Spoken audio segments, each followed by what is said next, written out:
What's going on, everybody?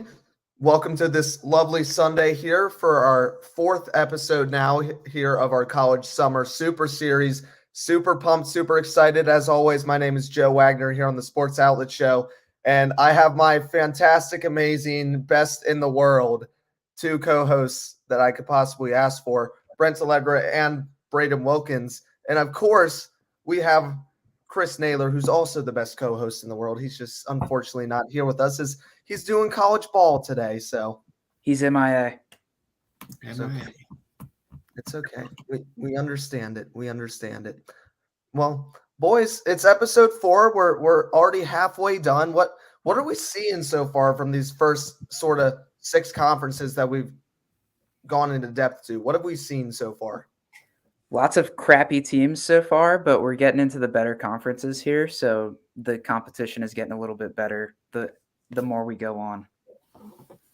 Yeah. Okay. There's a lot of underrated teams as well. A lot of teams a lot of people don't really know about, so I'm glad we get to shed some light on them. But yeah, there's a lot of crappy teams that we did talk about. Braden, in your opinion, what is the best team we've talked about yet? It doesn't have to be the best team. It just has to be your most favorite. The best team. Okay. I've always been partial to Coastal Carolina. I like them. I like the field as we talked about last week. It's a little controversial. But yeah, I think they're going to be my team that I'm going with at the moment. Brent? Oh, man. I don't know.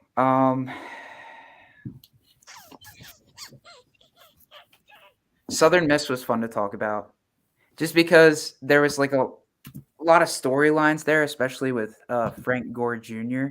Okay. Yes. I always like the NFL names that I might see later in the professional league. Okay. My favorite team to talk about was a team I didn't even talk about. It was the Western Kentucky Hilltoppers, dude. That was honestly my favorite just because I love Bailey Zappa and I want to see what the team does next season. So I'm extremely excited. But I do have some news that you guys might not be aware of. So today is August 21st. I think it's the 21st. Yeah, August 21st, 2022.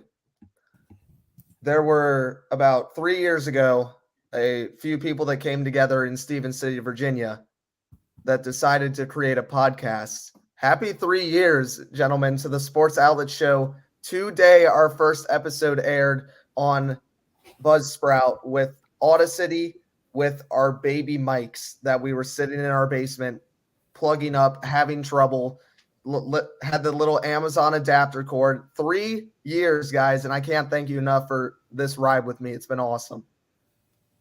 Yep. We all had to be in the same location. Makes it a lot easier that we're doing it on this format now. So we've evolved. We have come a long way. Braden remembers his mic was always coming off his thing. It broke off the clip. So Braden's mic would be like halfway down his shirt by the end of the podcast. It was so funny. Worked great. Worked out well. That's kind of crazy because up to the point, like, it's kind of crazy up until we did YouTube Live. I forgot that people had never seen our faces, so I thought that was kind of funny. Mm-hmm. But happy 3 years to this baby that was birthed at Sharando High School in our senior year. So pretty excited since Braden and I are seniors in college, and Brent's already a master's student. So, geez, just time's flying. Happy 3 years, boys. Appreciate all the help, all the work, all the grit, especially through this summer super series.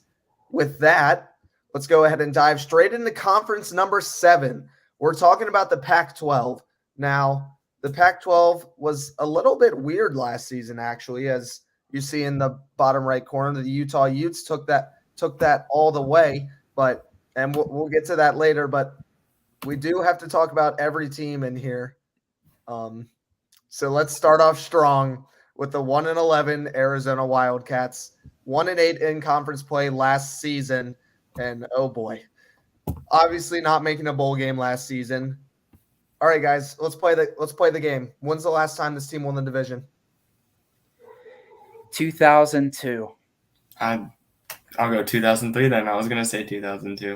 In 1993, the Arizona Wildcats shared the division with the UCLA Bruins. If you know anything about the Pac-12, it's been around for over 100 years, so that's pretty sad. It's pretty sad. They're going under their second season head coach in Jed Fish. Obviously, he was the 1-11 last season, but 2021 for the Wildcats was defined by injuries, horrible O-line play, and a dead last defense in red zone in college football. That's because in the red zone, 38 times opponents were in between the 20. They scored in 37 of them. They scored 98% of the time. Ridiculous, absolutely crazy. The Wildcats defense was horrible. The game that sort of put this into retrospect last season is actually when they played Oregon. They played Oregon last season. They lost 41-19, and they threw 5 interceptions in a game where they were in the game marching the ball down the field every single drive and pick. Like, this team was easily outplaying the Oregon Ducks for 60 minutes. Just absolutely horrible. They turned the ball over multiple times in 7 of their last 10 games. And on the flip side of that, they had 0 turnovers for them, 0 takeaways in 4 games, and only 1 interception in their final 7 games. Just stop. It's horrible, guys. But we do have the 3-headed dragon of transfers. At quarterback this season is going to be Jaden DeLaura. He's a sophomore transfer from Washington State. He threw for 2,800 yards, 23 TDs, 9 picks last season. My player to watch, dude, this guy's a beast. Jacob Cowing, he's a junior wide receiver transfer from UTEP. He had 69 receptions, 1,350 yards, and 7 TDs last season. So this pair between Jaden and Jacob need to get rolling quickly, fast. They need to get the Wildcats off to a hot start. Finally, on the defensive side, the transfer again. So we have 3 straight transfers as the player to watch. That might be the first time ever. We have Hunter Echols. He's the defensive lineman senior transfer from USC, another team in the Pac-12 that we'll be talking about. Their most important game, it was really hard considering they went 1-11, but Week 12 at home against Arizona State, their season's already going to be over at this point. But at this time, hey, take the state, take the glory. It's like UVA playing Virginia Tech. It doesn't matter. If you win that game, you win your season. Record prediction for the Wildcats is 3-9. I don't expect them to do much better than that, but it's going to be a long ride for them. Basketball season's around the corner. Yep. 1 seed last year. Basketball seasons were yeah. We can go ahead off to another Arizona team. We have the Arizona State Sun Devils, who went 8-5 last season, 6-3 in conference play. Honestly surprising. Arizona State hasn't been a major force in college football. They had a great season last year. They did lose to Wisconsin, actually, 20-13 in the S.O.S Distribution Las Vegas Bowl. The last time they won the division, again, 2007, but they shared it with USC. So, again, we have another shared championship. The Pac-12 was doing a lot of that in previous years. They bring back head coach Herm Edwards, who's 25-18. He's entering his 5th season. Arizona State, their expectations actually last season were to win this conference. They had an absolute boatload of a lineup. It was phenomenal. Rashad White was tearing up defenses in the backfield, obviously in the NFL now. Crazy season. They did lose their star quarterback, Jaden Daniels. He transferred to the Louisiana State University, LSU. But now this season, the expectations aren't as high, obviously. You're losing Rashad White, an NFL dream talent for the Sun Devils. Their offense only averaged 386 yards and 28 points per game last season. Like 80% of that was Rashad White. So that's obviously a huge loss for them. They were the best in Pac-12 with interceptions. They had 16 takeaways through the air from them. And again, here comes this stat, guys. Arizona State was 8-0 when they ran for 165 yards or more last season. And that dives me straight into what I'm about to say about the quarterback transfer from Florida, guys. Emory Jones, the senior, is transferring from the Florida Gators. He got out of there after having a horrific season. But listen to these stats. that's defined as a horrific season for the Florida Gator. 27,000 yards passing, guys. 2,700 yards passing, 19 touchdowns, 13 picks. So he did turn the ball over a lot through the air last season. However, this dude runs the football, and that's what Arizona State needs with that 165 yards per game on average. This guy had 143 carries, 759 yards, and 4 touchdowns. So he's getting close to that 1K mark. I think personally he could pass it this season, considering Arizona State doesn't like to throw the ball as much, as I believe they're going to go back to the Rashad White game plan until they figure out they don't have another Rashad White at running back. But Emory Jones is my guy to watch at quarterback. He's absolutely filthy. He does turn the ball over a ton, and I watched him a lot as a Florida Gator. It was really frustrating being a Florida fan. But look out for him, because seriously, when he's slinging, he's slinging. For our running back player to watch, we have, obviously it's no Damian Pierce, but it's a Wyoming transfer. I've only talked about transfers so far. It's Xavier Valladay. He's the running back grad student from Wyoming. Last season with the Cowboys, he had 209 carries, 1,070 yards, and 6 touchdowns. So obviously a very good season, but you're coming into this bolster of a football conference. So obviously that might not translate, but we're going to have to see what happens at the end of the day. Finally, my player to watch, number 2 on the linebacker side, is Merlin Robertson. He's a senior. He's returning. He's returning, guys. He's not a transfer. 64 tackles, 3 picks, a pass deflection, and a touchdown for the Sun Devils. My most important game for them is week 6 at home against Washington, because this is after they're coming off a road game and a home game against number 7 Utah and number 14 USC. So that's going to be a bit of a painful stretch for the Sun Devils. If they can kick one into gear there, they should be set, ready to rock and roll when they come home against the Huskies. My record prediction for the Sun Devils is 7-6, but look out for the Sun Devils, guys, because last year in the fourth quarter, they outscored opponents 110-42. So that's what I got. Braden, let's shift from down here in Arizona to up here. Yeah, we're going to talk about the California Golden Bears. We got them going 5-7 last season. They were 4-5 in the conference. The last time they won the Pac-12, it wasn't the Pac-12, it was the Pac-10 back in 2006. So it's been a while for them. They're led by head coach Justin Wilcox. It's his 6th year with them, and he's gone 26-28 over the past 6 seasons with them, for the past 5 seasons. Their quarterback is Jake Plummer. He's a transfer from Purdue. He last season threw for 864 yards, 7 touchdowns, and 0 picks in 7 games played. My first player to watch is Jackson Sermon. He's a senior linebacker. Last season, he had 91 tackles, 4 tackles for loss, 1 forced fumble, and 1 pick. And my second player to watch is Ben Coleman Jr. He's an offensive tackle. He's a 6'4" tackle, 325 pounds. He spent most of his time at guard, but he's now making the switch to one of the key positions on the offensive line, left tackle, protecting Jake Plummer's blind spot. Their most important game for me is week 4 versus Arizona. It's a bad team, but it's a game they could easily slip. Arizona's going to be improved, and they're coming off a tough game against Notre Dame. It's their first conference opponent, so it should be a game they win, but watch out just in case they don't. I have them going 7-5 and making a bowl this year, so an improved season for the Golden Bears. Nice. Yeah. They need Tom Brady. They do. They do. Thanks, Braden. Brent, why don't you go ahead and talk to us about this lovely organization? Yeah. The Colorado Buffaloes. I'm honestly kind of surprised they didn't do worse than 4-8 last year, because this team is rough, guys. Division record of 3-6. Again, I'm surprised they've won 3 games in this division. And there's reason to believe that they might do even worse this year, as the teams in the conference have seemingly gotten better. Their head coach is Carl Dorrell, who is entering his 3rd season and has gone 8-10 with the team.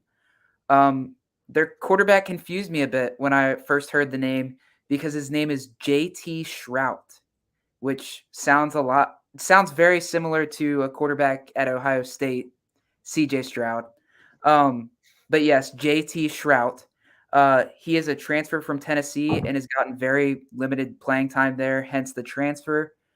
But two other players to watch on this team are Isaiah Lewis, the fifth-year safety for this defense, who led the team with 68 tackles and had 2 picks last year. And the other and the more interesting of the two is Ramon Jefferson. He's a running back transfer from Sam Houston State. Ramon had 299 carries, 1,907 yards, and 20 touchdowns in 22 games with the Bearcats. So he was really, really solid at the FCS level, but we'll see if it translates to the FBS. Honestly, there isn't much to root for if you're a Colorado fan this upcoming season. We already knew that they were in a tough division, but they literally only have maybe one winnable game on the schedule, and that's Arizona. But after hearing what Joe said about Arizona, I think turnovers are it's a very liquid stat. It can change easily. And with the transfers they've made, I'm honestly thinking that Colorado doesn't win that game. I have them going 0-12, not winning a single game this year. That's a first. That is rough. They are goodness. in really bad shape. Not the Buffaloes. I know. They need to go back to 2016. That's the last time they won the division. Wow. So It's in a been 6-year span, they went from winning the division to, oh, geez. It's been a steep decline for Colorado. No, not the Buffaloes. Oh, geez. All right. Let's talk about a team that's not going far down. Braden, what is that in front of Oregon? I believe that's a ranking. We haven't seen that what very is much that? before. Do we know what that is? I think that means Oregon's number 11 in the country. I think you're right. We have our first, past Notre Dame. We have number 11, the Oregon Ducks. Last season went 10-4, 7-2 in conference play. We're talking Power 5, baby. That means we're talking big teams.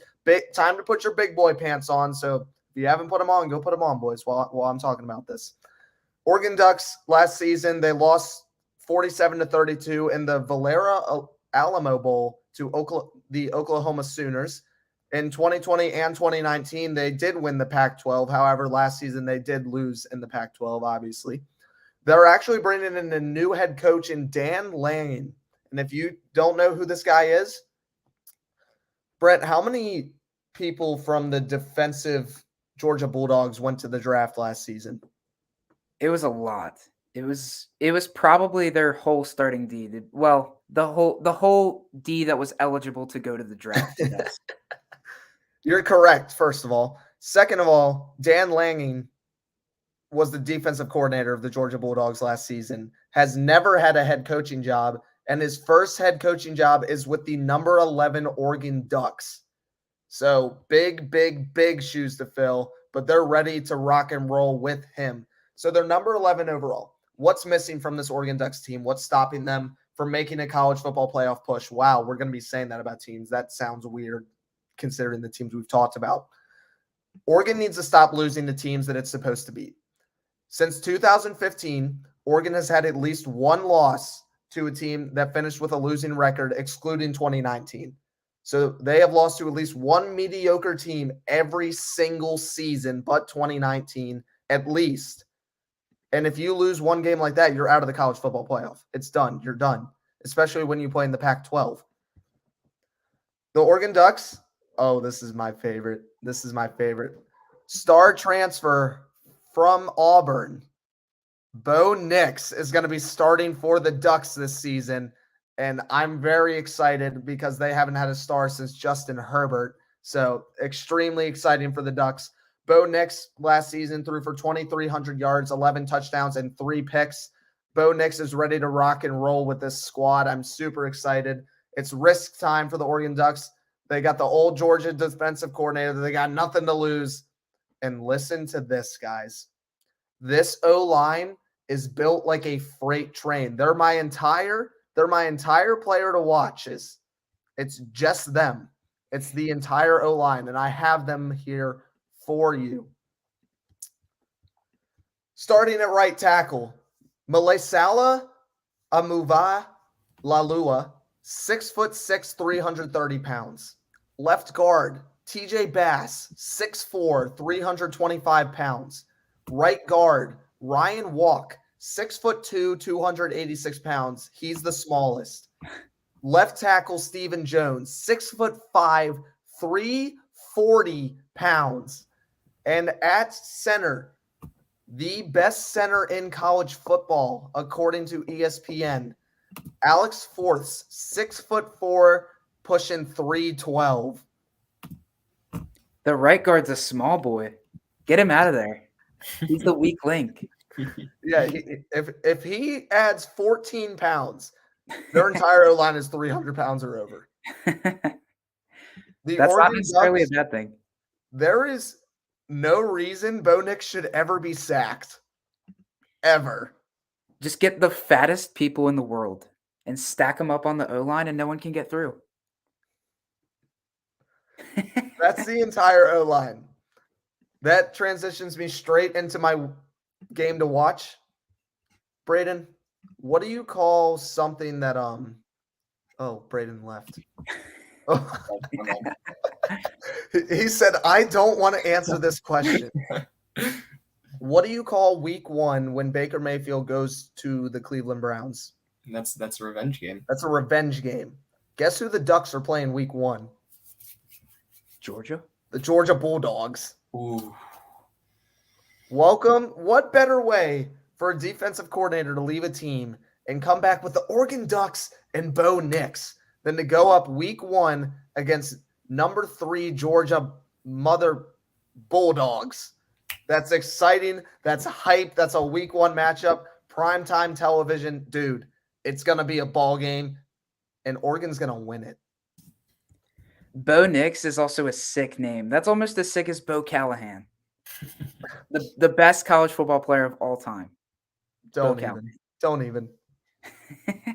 Always Vontae Mack. Always Vontae. By the way, this team at worst is going 11-2 behind Bo Nix, and this is the most excited team I'm ready to watch besides the Virginia Tech Hokies. Like, I'm pumped. Yeah, it sounds like they're going to be really good this season. I'm super pumped, but unfortunately, I have to give it to Brent to talk about the better team in Oregon. That's what I was going to say, man. You stole my thunder. The best team in Oregon, Oregon State. Hey, guys, they did have their first winning season last year under now 5-year head coach Jonathan Smith. Before that, they had records of 2-10, 5-7, and then 2-5 in the COVID year. But last year, their winning season of 7-6 can mostly be attributed to the defense. In fact, their top 4 players seem to come from that side of the ball. So their defense is very much improved. Their best player is Omar Spites. He is a 6'1", 236-pound linebacker that is a fantastic tackler and can play both inside and out. He has 225 tackles, 5 sacks, 14 tackles for loss, and 3 interceptions in 3 seasons. And their second best player is Jaden Grant. He's a 6 foot, 191-pound senior safety. He has had 159 tackles, 6 interceptions, 3 forced fumbles, and 1 sack in his career. And a crazy fact about Jaden Grant is that this is now his 7th season with the team. He missed the first season hurt, but other than that, has been a contributor for the team ever since. Their quarterback is junior veteran Chance Nolan. He went for 2,677 yards, 19 touchdowns, and 10 interceptions last season with the Beavers. But all in all, I don't think one above average season is going to make that much of an impact for Oregon State. I do have them going 6-6 next year. Hey, that means they make a bowl game. Yeah, so I guess they could go 7-6 once again, but there's also the likelihood they go 6-7. So, all right, Oregon State versus Oregon. Who's winning that fight? You got Beavers versus Ducks. I mean, I think Beavers are definitely more intimidating than Ducks. So, based on mascots, Oregon State all the way. I don't know, dude. That O-line could break through any dam those Beavers built. Oh, geez. But yeah, hey, 6-6. We're getting up there. We're getting up there. Yeah, not bad for Oregon State. I mean, they've been in the run of things for a while, but it looks like they're getting a little bit better. We'll see. Let's talk about teams that have not gotten better since Christian McCaffrey left. The singular Cardinal. Yeah. The Stanford Cardinal. Only one of them. One. Just the one. Last season they went 3-9, 2-7 in the conference. Obviously, we're not bowl eligible. The last time they won the Pac-12 North was back in 2017, where they lost the conference championship game to USC. Their head coach David Shaw is in his 12th year with the team. His record is 93-45. So last year was quite the down year, and it's trending in the wrong direction, honestly. Their quarterback Tanner McKee is a junior. Last season, he threw for 2,300 yards, 15 touchdowns, and 7 picks. I got 2 players to watch. We got Kyle Blue Kelly. He's a senior cornerback with 58 tackles last season, 1 forced fumble, 2 picks, and 1 return for a touchdown. He's out ready for a monster year. He's definitely one of the best players on this team. Then we have a tight end. We got Benjamin Urasek. He's a junior. Last season, he had 658 yards and 3 touchdowns, but he was more impactful in the blocking game. The blocking game combined with the receiving led him as an honorable mention in the All Pac-12. Their most important game for me is their final game against BYU. It's a tough game. If Stanford wins this game, they should be winning here. And it could put them in conversation for bowl eligibility. I don't think it does, though. I have them going 5-7, missing out on that eligibility. Stanford Cardinal. Why That's one? Such a weird name. Like, if you're going to be a good team, you need multiple Cardinals. I get the Golden Hurricane. It's a 1 hurricane. Yeah, and a hurricane's Cardinal? intimidating. A Well, Cardinal? wait, aren't they talking about the Cardinal tree though? They're not talking about like. Still, I forgot about that. it's 1 tree. Why? That's even worse. That's even worse. Mm-hmm. Their mascot is a tree. That someone in the chat just said, imagine having a tree as your mascot. Indeed. Braden, we need that shirt. Yeah. You should have worn it today. It was a perfect opportunity. Oh, yeah. Hey, now. Oh, well, maybe next time. Brent, talk to me about one of the hottest teams in college basketball. I do really like watching their basketball teams the last couple of years. They've had some electric games, that's for sure. But we're here talking about the football team and the greatest college football head coach, Chip Kelly. Chip Kelly, guys. Amazing. But Chip Kelly, he finally had his first winning season in his 4 seasons with the team thus far. They were a very strong opponent in the Pac-12 last year and went 8-4 with 6 of those wins coming in the conference. They are led by senior quarterback Dorian Thompson-Robinson. The dual threat quarterback went for 2,409 yards, 21 touchdowns, and 6 interceptions, while adding 609 rushing yards and 9 rushing touchdowns on the ground. So this guy, he is very electric in both passing and running. He really has that dual threat ability, and he is really the reason why they're so great. But 2 other players to watch are senior running back Zach Charbonnet, who had 203 carries, 1,137 yards, and 13 touchdowns last season, and Darius Muasu, a linebacker transfer from Hawaii. In 3 years with Hawaii, he had 274 tackles, 11.5 sacks, 26.5 tackles for loss, 2 interceptions, and 5 forced fumbles. So UCLA, they seem to be in a prime position to compete once again in the Pac-12, but with teams like Utah, Oregon, and USC also in the mix, it's hard to realistically project a division championship. I do have them going 9-3 this season, though. Can we just take a moment for how absurd that Hawaii defensive stat was? Yeah, he's awesome. He's probably going to be between Dorian Thompson-Robinson, Zach Charbonnet, and him, they're going to be the top 3 players for this team, I think. Dude, he's literally like averaging 100 tackles a season. Yep. That's absurd. Yep. He's ridiculous. He's a freak. That's impressive. Speaking of things that are ridiculous, Braden, can you read from left to right like you would a book?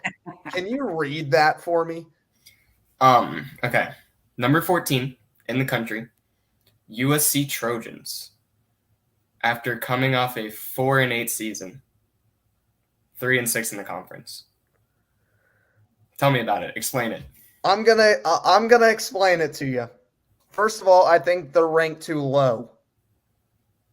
And Okay. here's why. First of all, let's get the obvious out of the way. Obviously, they didn't make a bowl game because they were trash. They were hot garbage, hot steaming garbage. 2017 is the last time they won the Pac-12. Now let's get the elephant into the room. Let's identify him. Their head coach is Lincoln Riley.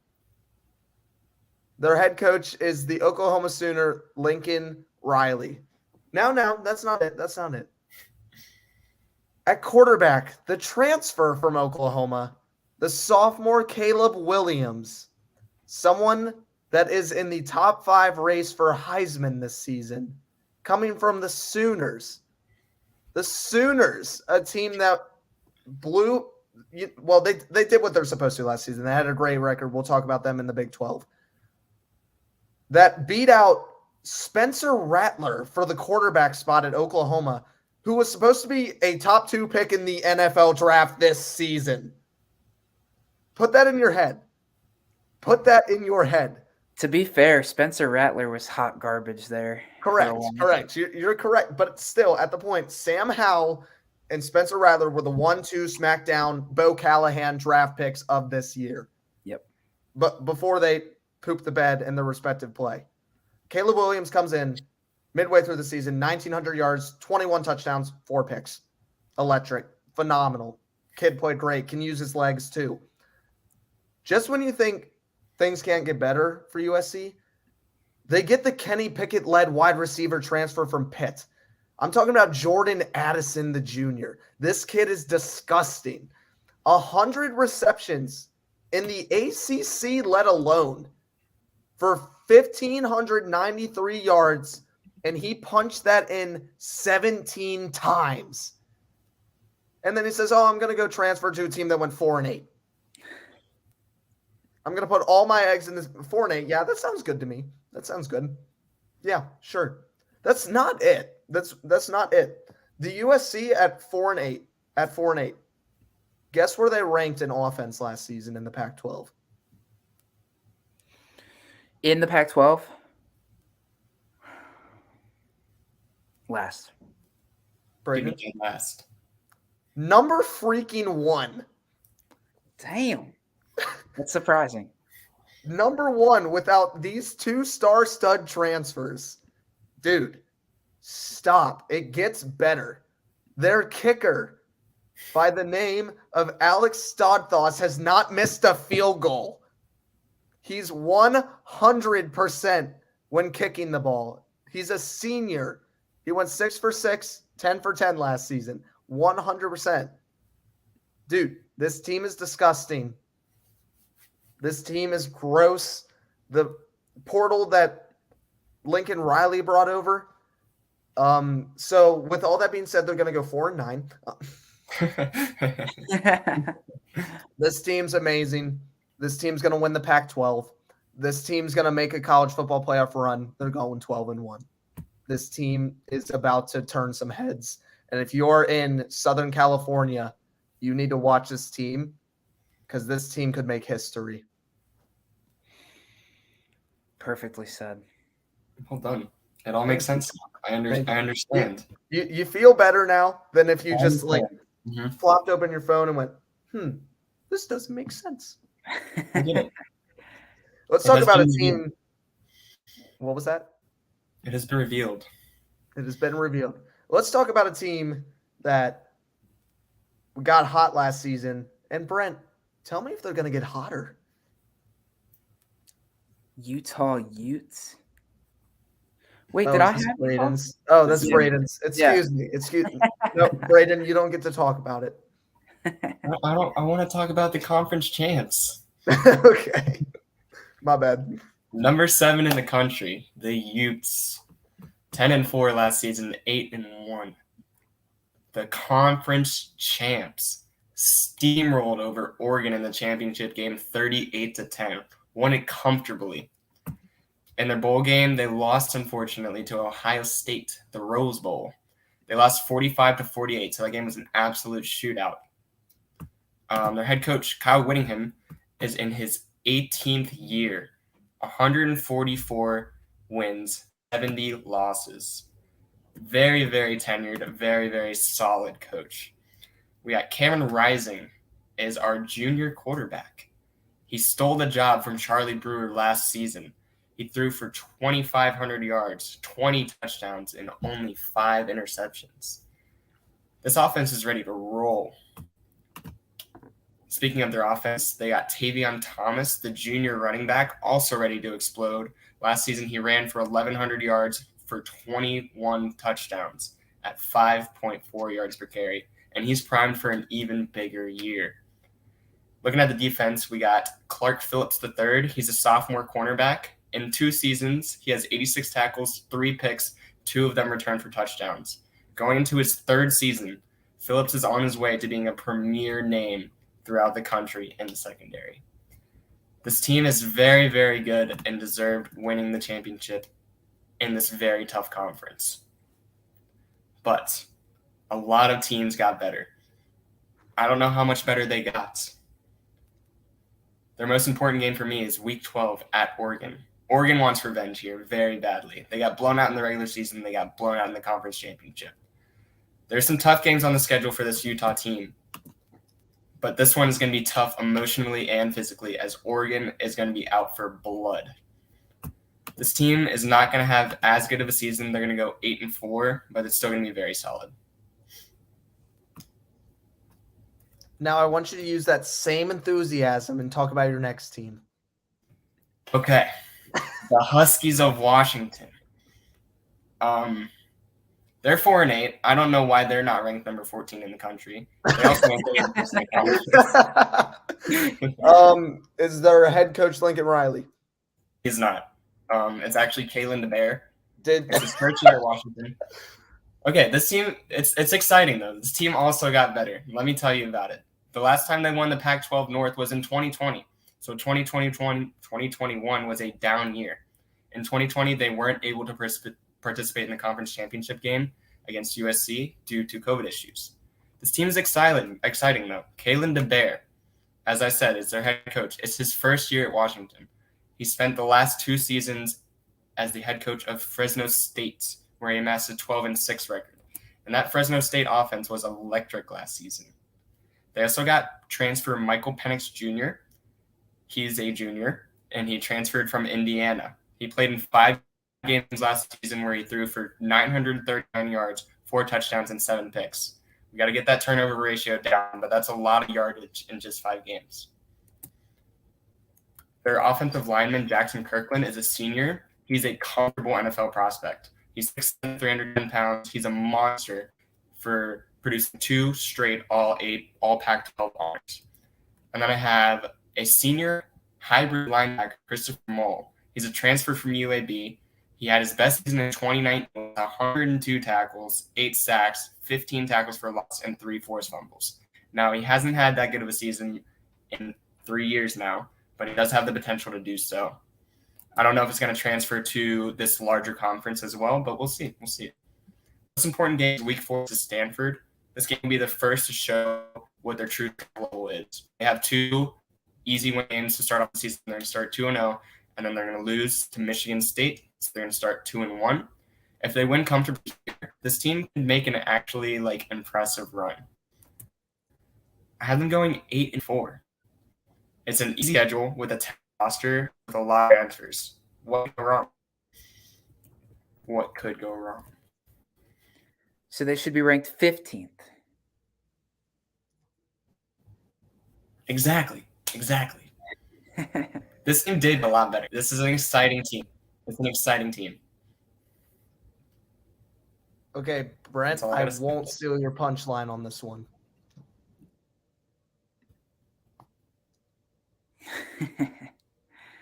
Washington State, baby. Let's go.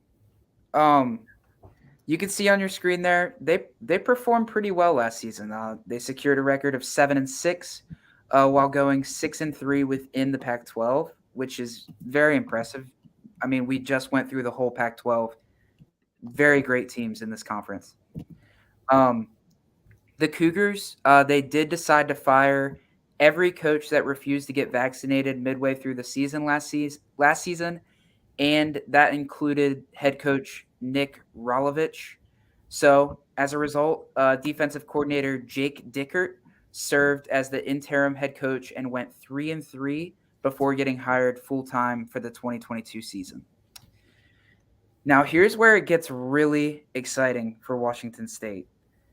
At quarterback, they landed one of the best transfers, Cameron Ward, out of UIW. And this is where I wish Chris was here, because he probably knows a little bit more about Cameron Ward than I do, being that JMU was at the FCS level last year. But this guy is the 15th ranked quarterback in college football, and I want you guys to hear these stats for a second. Last year, 4,648 yards, 47 touchdowns, and 10 interceptions. It's okay. That is absurd. That is absurd. I don't care if it's at the FCS level or not. That is just bonkers numbers, like literally video game numbers. The other two players I wanted to highlight both come from the defensive side of the ball. Ron Stone, he's a senior defensive end. He had 108 tackles, 9 sacks, 16.5 tackles for loss, and 2 forced fumbles over the last 3 seasons. And then Armani Marsh, senior safety, 116 tackles, 7 tackles for loss, 3 sacks, and 2 forced fumbles over the last 3 seasons. So overall, Washington State, they're looking pretty solid for next year. But again, we went through it. We went through the whole Pac-12. There's some very strong opponents, and obviously this team isn't as proven as Oregon, Utah, USC. They're not as proven as those teams. So unfortunately, I do have them going 7-5 next year.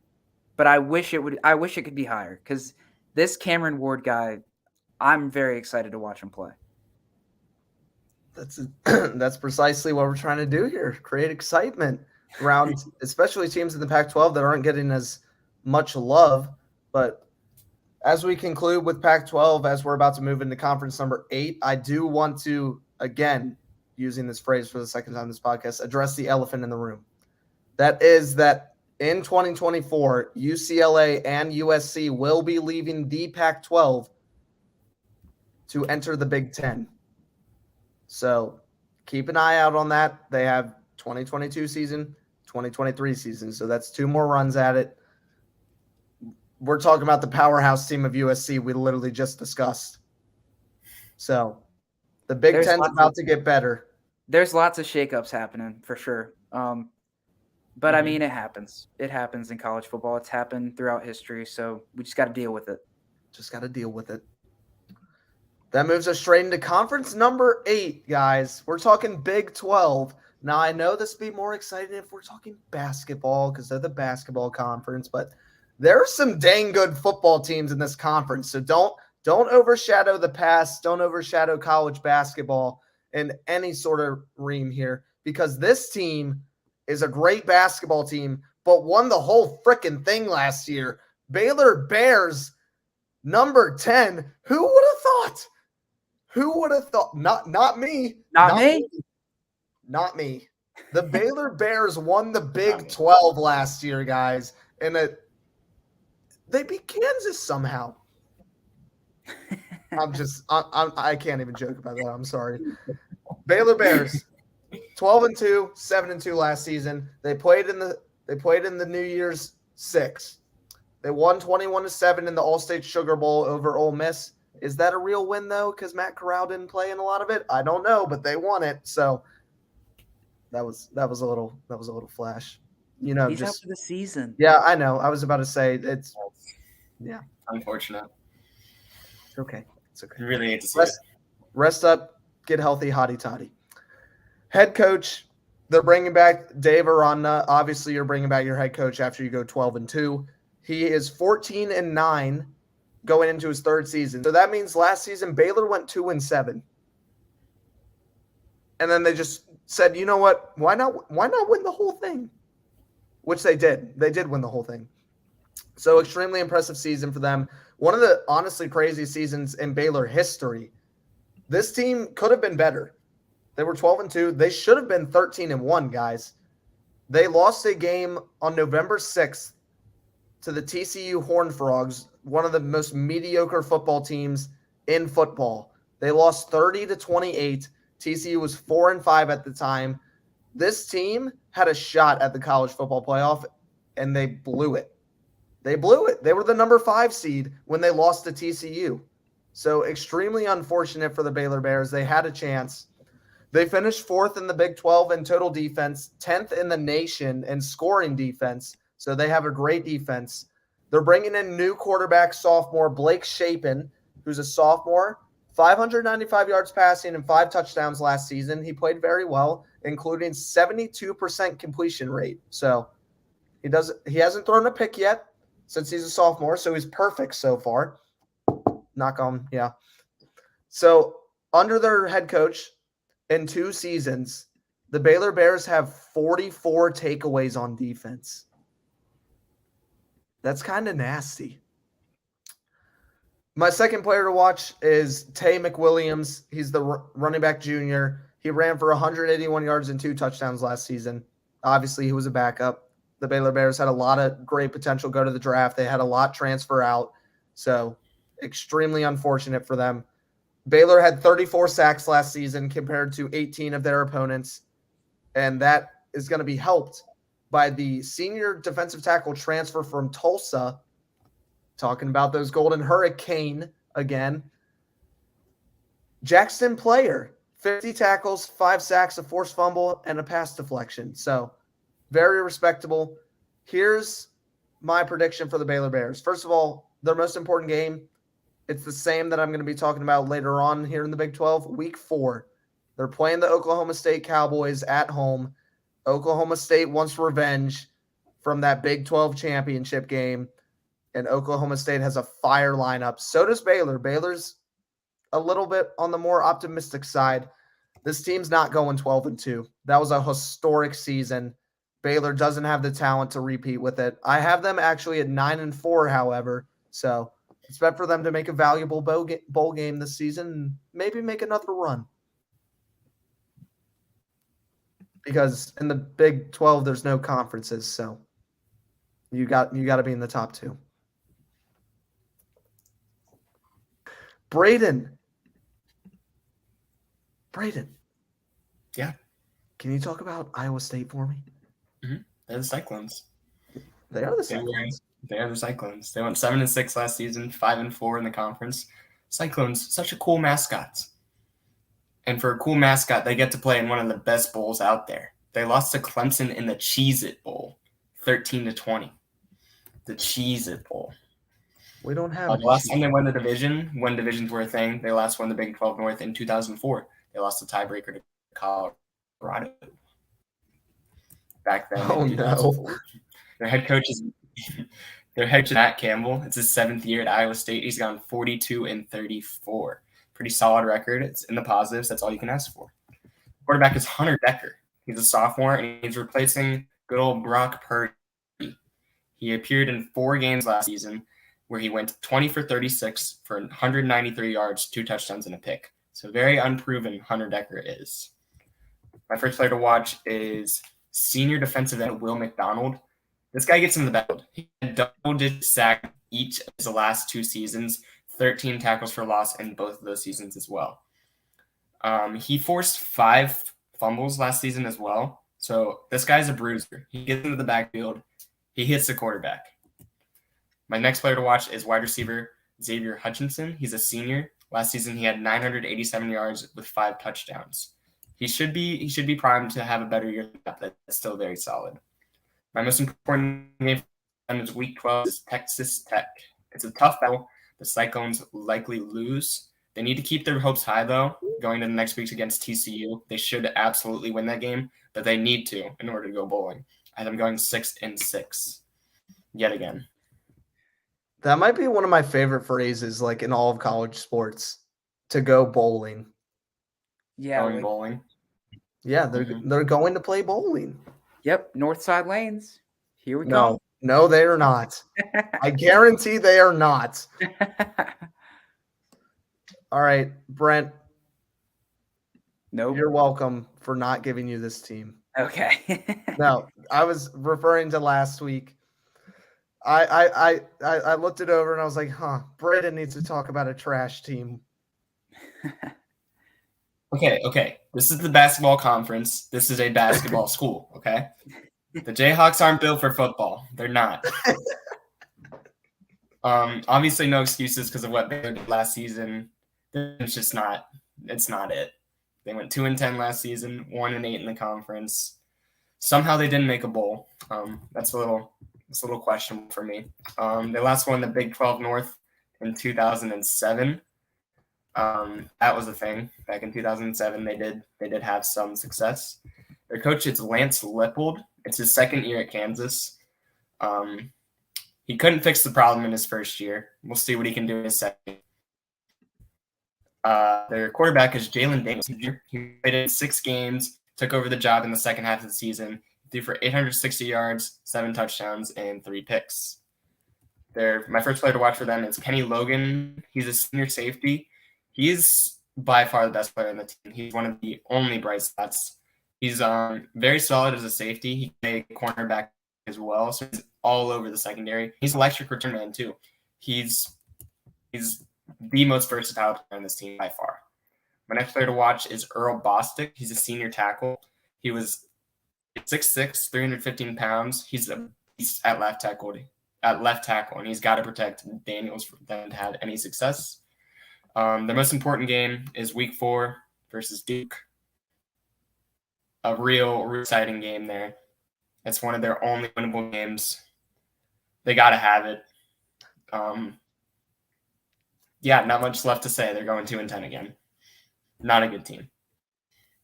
You see, if we were talking basketball, Kansas versus Duke, that's a game. Yeah, that's a matchup. That's electric. So you don't see the Jayhawks winning the Big 12. Is that what you're saying? Baylor did it, but I do not see this team winning the Big 12. No. You never know what could happen.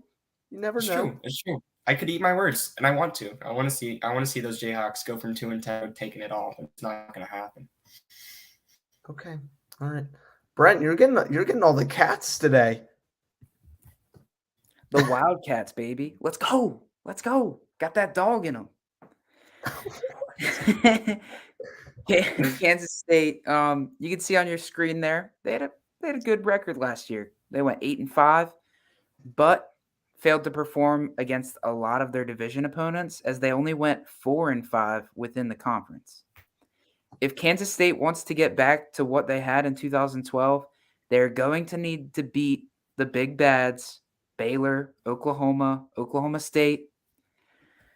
Their head coach is fourth-year man Chris Kleeman, who had an overall good record at Kansas State of 20-16, as his only losing record came in 2020. Their quarterback for this upcoming season is going to be the dual threat graduate transfer Adrian Martinez. Martinez put up some great stats last year at Nebraska. He had 2,863 yards passing and 14 passing touchdowns, as well as adding 525 yards and an additional 13 touchdowns with his legs. So when they get near the end zone, they love to run it with him. Outside of the quarterback position, though, they do have some really good playmaking studs. Deuce Vaughn, junior running back, he's gotten 2,034 rushing yards, 25 rushing touchdowns, 74 catches, 902 receiving yards, and 6 receiving touchdowns in the last 2 years. This guy is the 19th ranked running back in the nation. He's incredible. He's probably the best player on this team. But then the other guy is Malik Knowles. He's a wide receiver, and he's also a kick returner for the team. Last season, he had 79 catches, 1,142 yards, and 12 touchdowns. But in the kick return game, this is where he really shines. 28.9 yards per kick return and 3 kick return touchdowns last season. That's crazy. To get 3 touchdowns in one season from one guy in the kick return game, that's incredible. He's very shifty. He's a human joystick. But given the competitiveness of the rest of the Big 12, I do think that Kansas State has a tough time adding more wins than they did last season. I have them going 8-4 once again, and hopefully adding another win with that bowl game as well. Okay, Kansas State Wildcats. Braden's on the move, baby.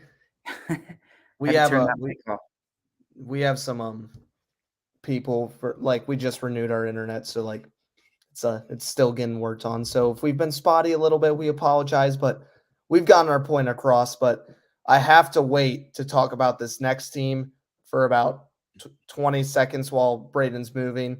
Dude, I have the name.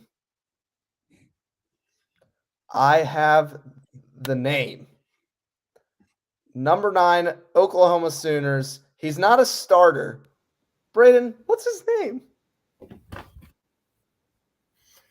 This guy's a quarterback. He's obviously not the starter for this Oklahoma Sooners team, but his name is General Booty. No way. His name is General Booty. How do you spell the booty? Booty. That's incredible. He's actually he's the son of the former LSU wide receiver Abraham Booty, and he's the nephew to the former NFL quarterbacks John Booty and Josh Booty. So pretty cool.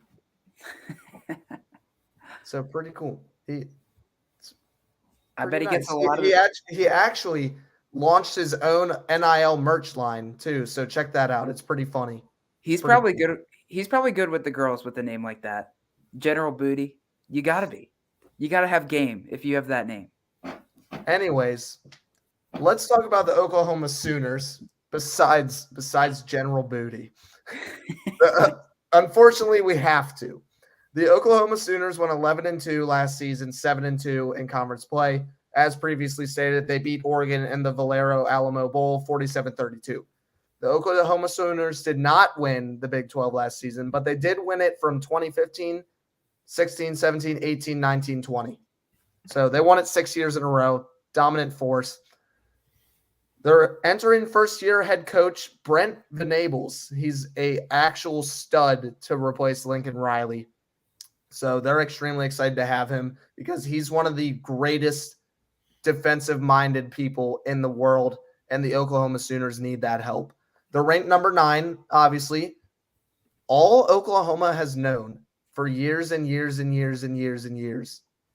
2 people at head coach.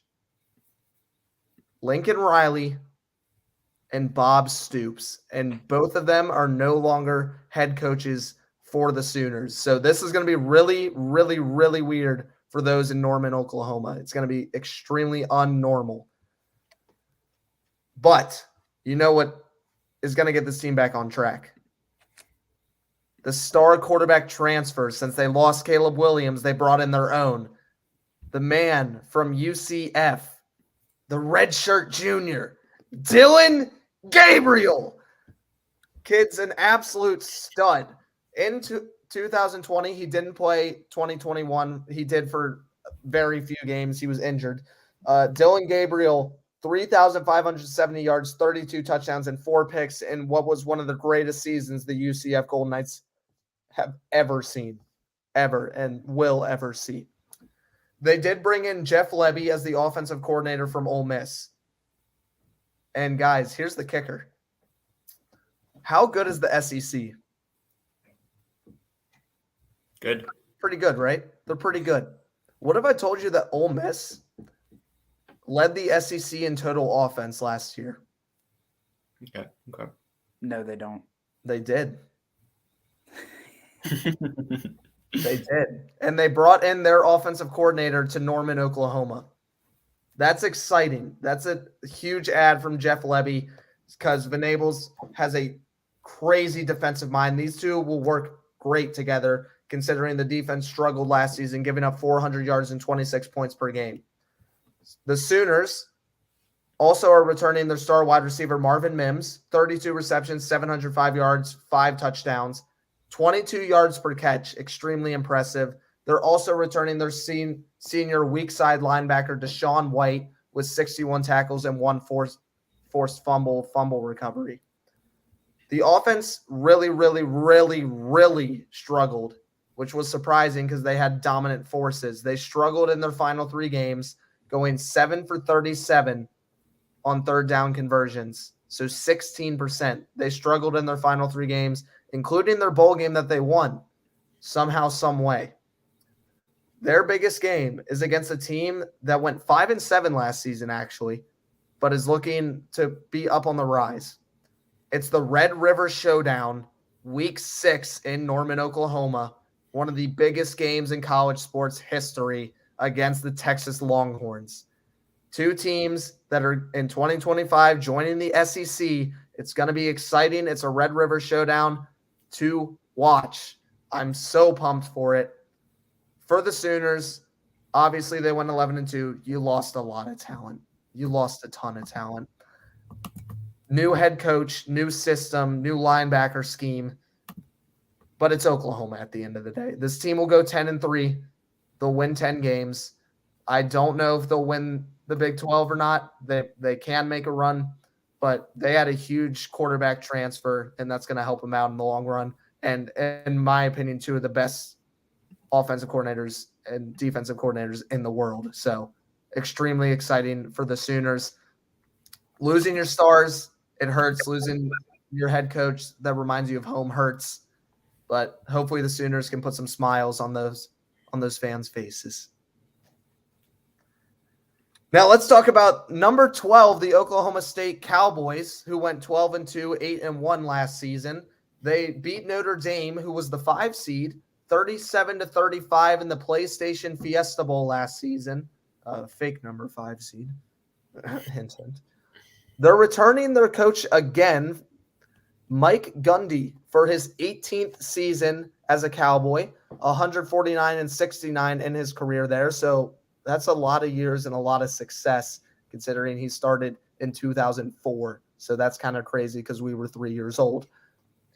They are returning redshirt senior Spencer Sanders, who did actually make first team All Big 12 honors last season with 2,800 yards passing, 20 touchdowns, and 12 interceptions last season. So Sanders had a phenomenal year. But, dude, it was the defense. The Cowboys averaged 4 sacks per game on average. Extremely impressive. So they had 48 sacks last season. They played very, very, very well. Oklahoma State also loves to run the ball like people in college football do.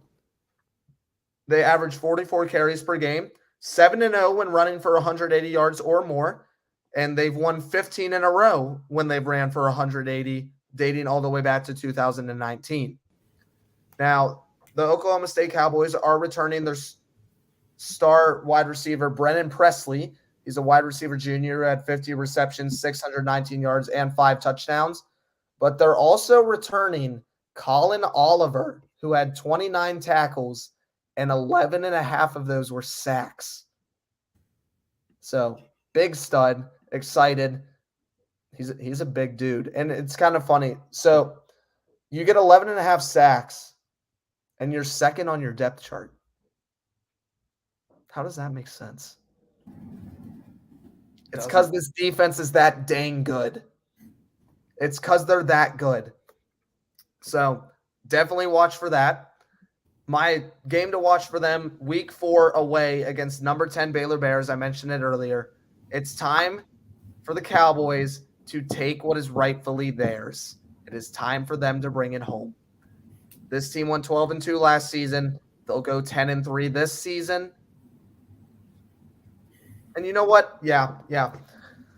They're going to win it. They're going to win the Big 12 this season. I was debating between them and Oklahoma, and I said I was going to side on the podcast, but I just believe this defense has enough to take down Dylan Gabriel and the Sooners, and that's my take because I believe those are the top two teams in this division.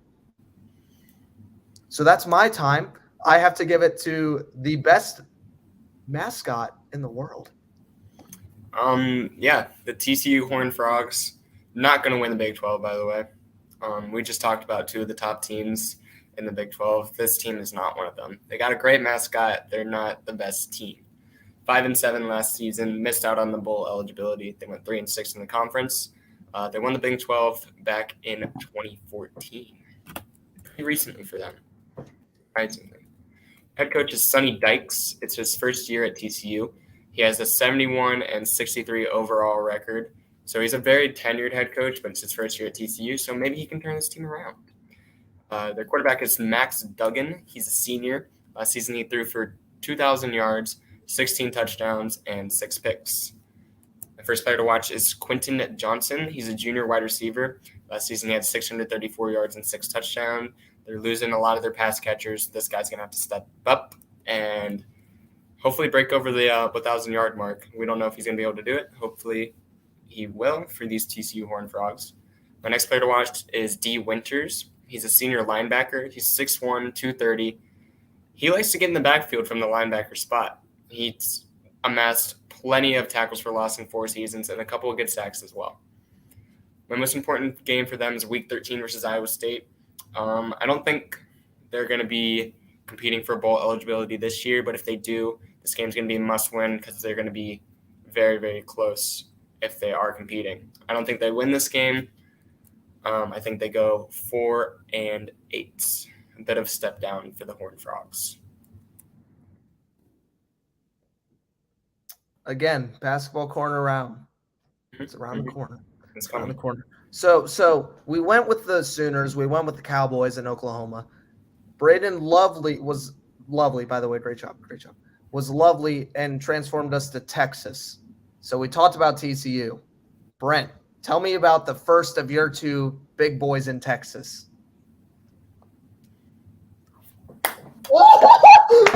Well done. That's it. No, I'm just kidding.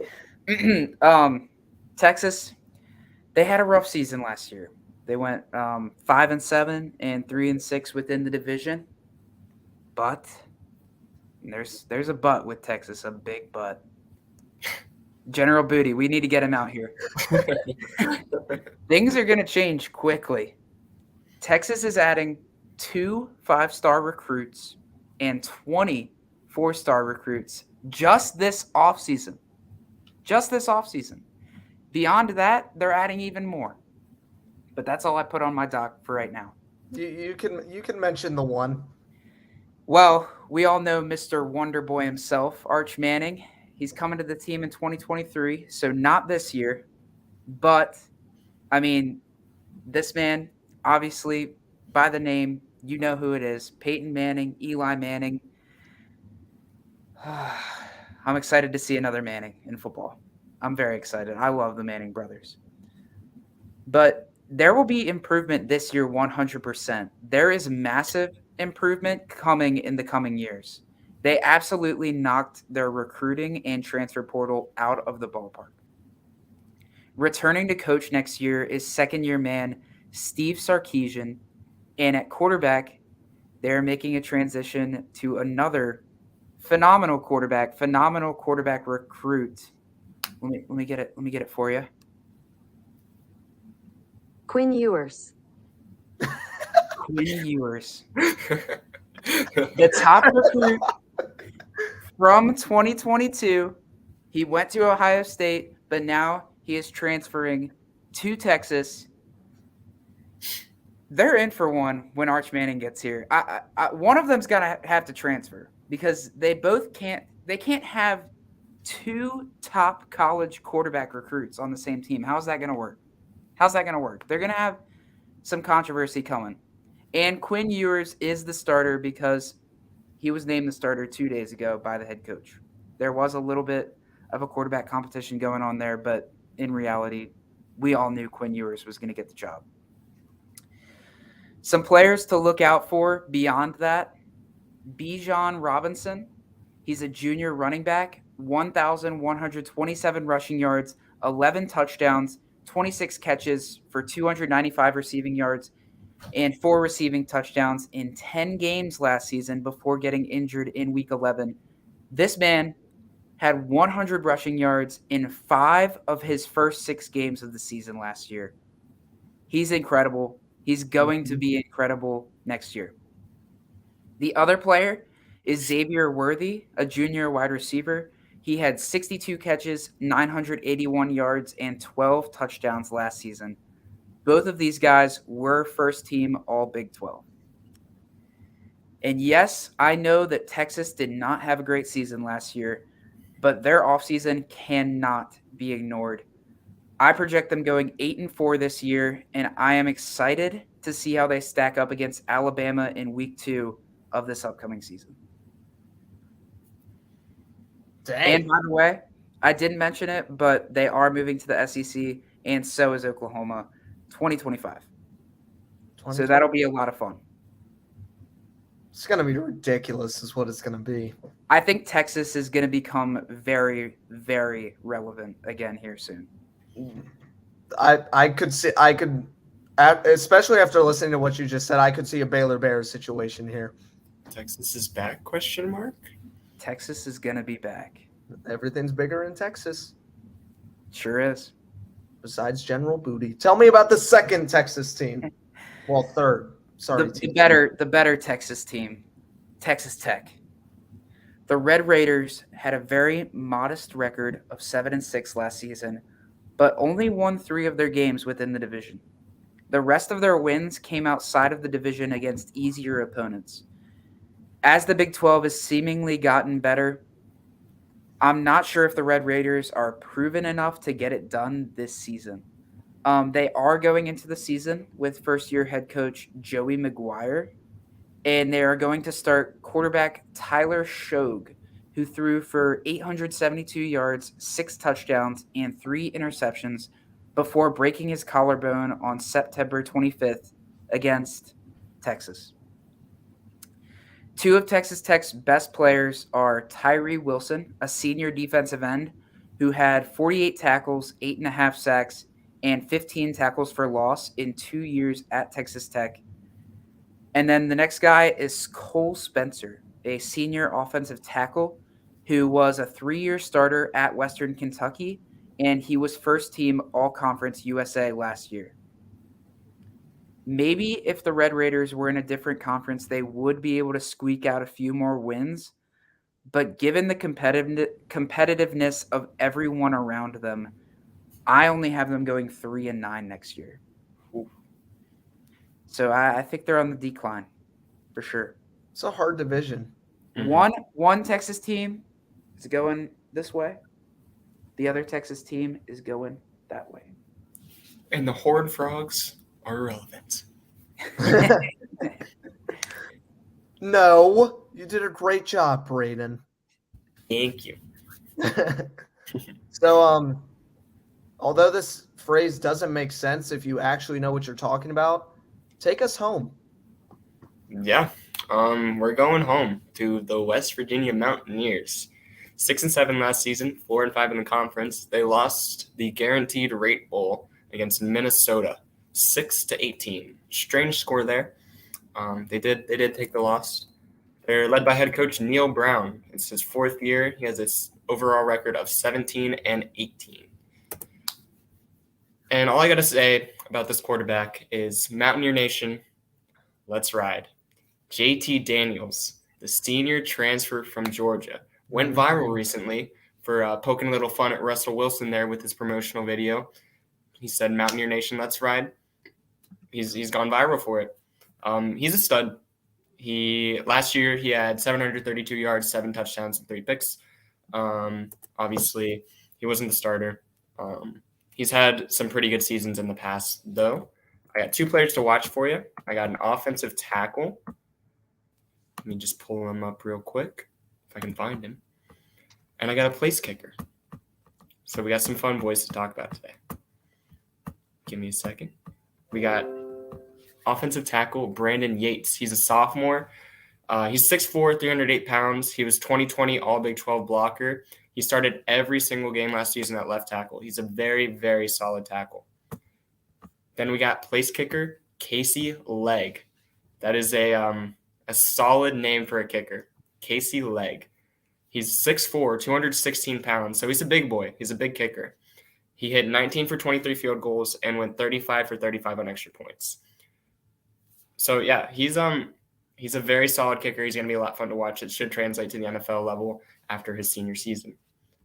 My most important game for them comes on their very fun road trip. It's not, Joe. It's not. Oh. Week 4 against the Hokies is the start of their fun road trip. I know Mountaineer fans are very excited for it. Us Hokies fans are very excited for it as well. But after they leave Blacksburg and Lane Stadium, they're headed straight to Austin in Week 5 against Texas. This is the game that Mountaineer fans are most excited for. We saw Texas. Brent talked about them. They're trending up. They're trending very far up. So I don't know if this game is winnable for the Mountaineers. But if they do win this game, that's the season right there. They won the season if they win this game right here. That's the game they care about. That's the game they need to win. I had them going 7-5 this season, taking a bit of a step up. There's a lot of fun guys to watch here. We got JT Daniels going into a senior season. If he's successful, I think the Mountaineers are successful. I like that Texas is after us. Mm-hmm. That's such a fun road trip for them. I mostly just like that they're after us because we're going to be undermined a little bit. So that's good. Oh, yeah, they might just look right over us. They're going to look at Texas. But no, they are excited to play us in Week 4. But they're more excited for Texas. Rightfully so. Mm-hmm. Rightfully so. Well, guys, that's the Big 12. That's the Big 12. That's the Big 12. So we just wrapped up the Big 12. We just wrapped up the Pac-12. We got both the 12s today. Absolutely killed it, guys. Great work. Now let's talk about next week. Episode 5. It's going to be a bit of a longer one. I'm going to be honest. I'm going to be frank with you guys. I'm going to be honest. Episode 5 is going to represent the Big 10 and the ACC. So 2 huge conferences. But welcome to your last weekend without college football. As Week 0 kicks off, and there are a multitude of notable Week 0 games. You know what? I'll actually give you a few of them. There are notable Week 0 games. There are a few. If I can pull up Week 0. When you go onto ESPN, you literally can't look up Week 0. It's like really strange. But obviously, you're going to see some big teams. They might not be playing great teams, but you'll be watching Florida State. You'll be watching UNC. Wyoming at Illinois is a big one. Vanderbilt at Hawaii is a big one. UConn at Utah State's a big one. So those are 3 huge ones, and there's a multitude of others that your college is going to be excited for. But the fact is, it's college football season, baby. I'm so excited. We'll be doing Big 10 and ACC next week. We're actually going to be doing that on Friday. That should work for the 3 on the screen, I hope. Friday, August 26th, to be determined time still. We got to fix that up through work schedules, school schedules, etc. But I'm excited, boys. We're running straight into Week 0. General Booty. What a way to end. When you did that the first time, it really cracked me up. I'm not going to lie. But I do want to take a moment, like I did at the start and here at the end, because I did thank my co-hosts for a happy 3 years to this date of the Sports Outlet Show. But I didn't thank the fans. I didn't thank YouTube. I didn't thank Buzzsprout. Thank you for allowing us to express our horrible opinions all over your platforms. And just kidding, obviously, for the most part. But the way we've grown from Chris's Sports Fact of the Podcast all the way to our first ever Super Series, it's been a ride. It's been a pleasure. Sports Outlet Show, let's ride. Let's ride. We need a sports fact for today. Football's played on a football field. Nice. Wait. Sports fact of the day. I got you. Babe Ruth acquired his 700th home run baseball by paying the fan who caught it $20. You were prepared. Oh, I actually was. $20? $20 for his 700th home run. I'd be asking for more than that. Yeah, that's disrespectful to the fan. I'd drive a hard bargain. 700 home runs, $700. $700,000. $700 million. All right, now we're done.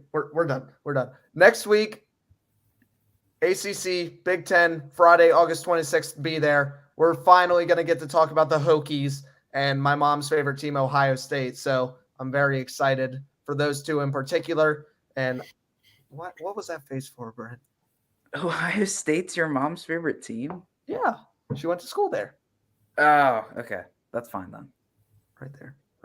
But thanks, everybody, for tuning in here to SOS number 3.9. We're having number 3.10. Then we'll have 3.11 to wrap us up for a college super summer series. And then we're going into season 4. And there is some big, big changes coming for season 4. So y'all be ready. Oh, you don't know yet, but Braden's about to find out in about 20 seconds. Boys, you got anything to say before we log off? Yep. General Booty. All right. That's it. That's all we got. We're done. That's it. That's it. Thank you guys. 3 years. 3 years. Let's ride. Let's ride. Sports Outlet Show Country. Let's ride. We'll catch you all next time here Friday, August 26th after our first week of school. Good luck, everybody, transitioning, especially you freshmen. Make sure you're getting to class on time and not sleeping in like Braden. All right, we'll catch you all later. Thanks for tuning in. We'll catch you all on Friday. Peace out from the Sports Outlet.